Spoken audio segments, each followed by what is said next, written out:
এই দেখো বন্ধুরা, গোলুর এই ভেবেছিলাম জন্মাষ্টমী আসছে, আমি পরে একটু ওকে সাজাবো, কিন্তু ওর ঠোঁটের দিকটা পুরো একদম একটু বাজে হয়ে গেছিল।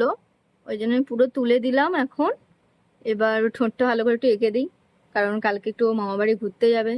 তারপর জন্মাষ্টমী এসেই গেল, সেই কারণে আমি দেখি এখনই করে দিচ্ছি। এই যে পুরো ঠোঁটের এটা আমি এখন তুলে দিয়েছি ওর। অত সুন্দর মিষ্টি হাসিটা কিন্তু উঠে গেছিল, উঠে গিয়ে একদম বাজে লাগছিল দেখতে। ওই কারণে আমি করে দিয়েছি। দেখি এবার একটু আমি নিজের মতো করে ওকে সাজিয়ে দিই। দেখো কেমন লাগছে তোমরা জানিও। দেখাচ্ছি আমি করে নিয়ে, তারপরে দেখাচ্ছি।